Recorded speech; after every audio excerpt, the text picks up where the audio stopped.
How's everybody feeling? Are you are you about done?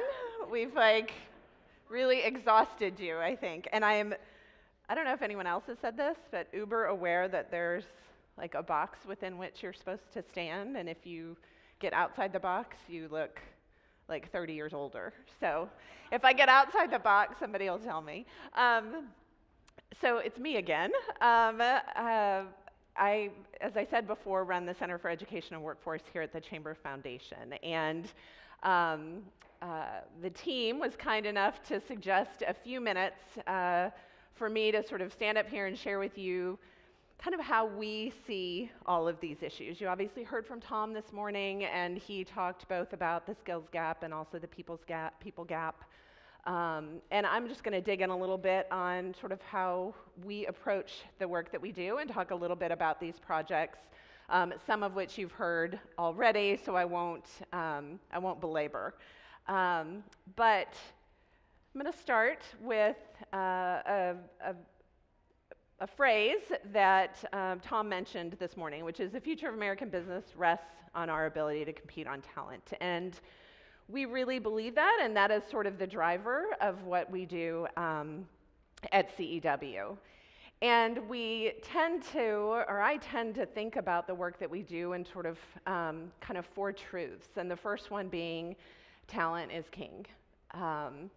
Second, the solution is not in Washington. We sit here in Washington and we have a lot of conversations in Washington, but really believe that while they're super important, the federal government, the administration, super important in incentives and in funding in certain places, some policies, but really when it comes to these fundamental issues of workforce, we're not going to look to Washington to create another workforce training program or create another education program. It really is going to come from the people in this room.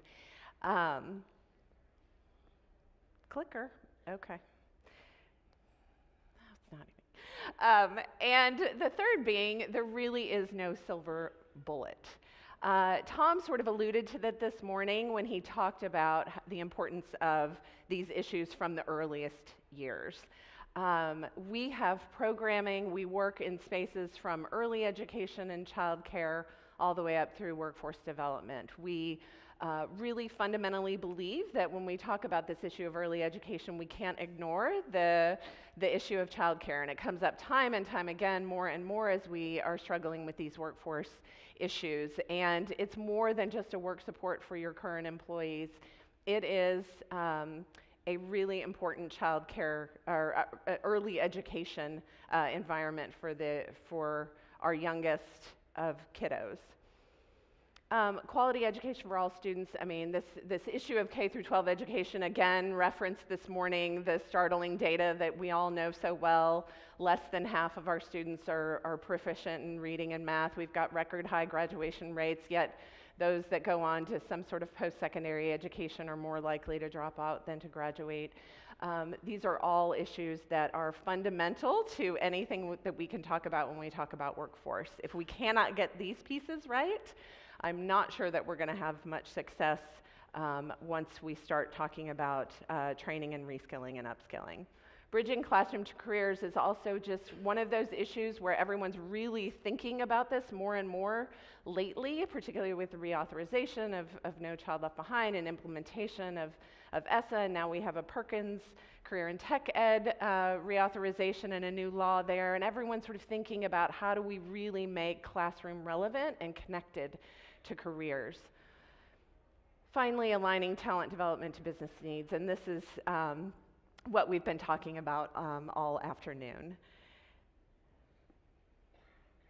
So I put this in because I feel like it is what we end up doing a lot of times, both in education and workforce, is we don't sort of rethink the way our old processes work, particularly when it comes to engaging the business community.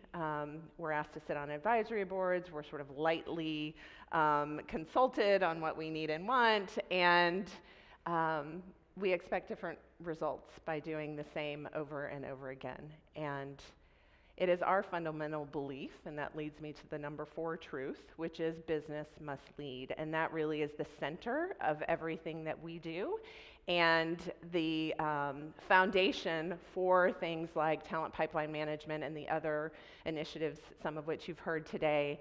The business community leading in these efforts is fundamentally going to shift the way we think about education and workforce partnerships, the way we think about aligning to industry needs, the way we think about reworking curriculum, all up and down the pipeline.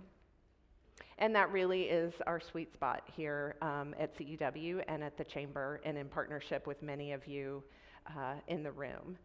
And so I'm just going to touch on sort of at a high level, this is who we are and this is what we do. We're conveners, and I really struggled with this idea of, or the word convener, because to me it's so much more than just bringing people together. We certainly do that well at the Chamber. I think today is a great example. We can bring people together, and that's really, really important.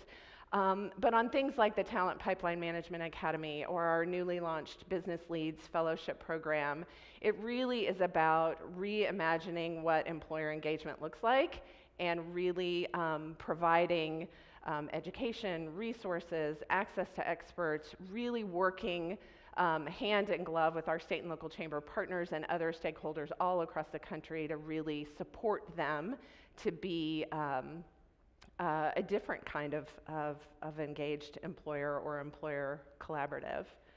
Secondly, we get out of Washington. We, again, really important what happens here in this town, but fundamentally on education and workforce issues, and you guys know this better than anyone, the real decisions, the real action is happening outside of this town. And we are all over the country. You know, the U.S. Chamber of Commerce probably has 2,000 plus state and local chambers as members. In our sort of world here of education and workforce, we have cultivated relationships with a fraction of them, but we're probably up over 200 now, and some of them in the room. You know, I think about the Phoenix Chamber and Todd and his group. I mean, these are folks that fundamentally understand the connection between economic development and education and workforce, and are some of our strongest partners. And so we're just continuing to try to build this army of business leaders and engaged partners all over the country.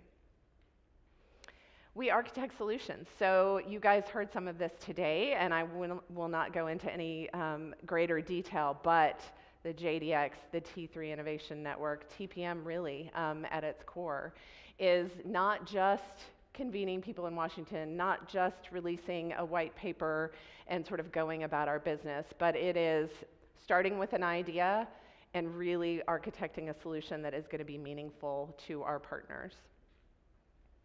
And finally, we advocate. We try to bring voice to you all, both through communications, but also in sort of policy advocacy. We try to be innovative in the solutions that we come up with, and that's an important piece that I never want to sort of ignore, this idea that we can advance an idea, whether it's, you know, how do you measure career readiness and accountability system in a state, or what does a really strong career and technical education program or Perkins program look like? What does quality childcare look like in a community? We try to advance innovative solutions to some of these things, and then provide those to our partners and be supportive as you all are advocating all over the country. So I'm going to wrap there, and what you're going to hear next is a really, again, you've heard TPM referenced several times. It is a really, really wonderful program. It's close to all of our hearts. It's been a long time coming over the past few years, and has grown up and has become a movement that is hitting, you know, thousands of employers in over half the states in the nation. And we created a little video to share with you a little bit more about what TPM is at a high level, and then you'll get to hear the stories of some of our partners in the next panel. So thank you very much.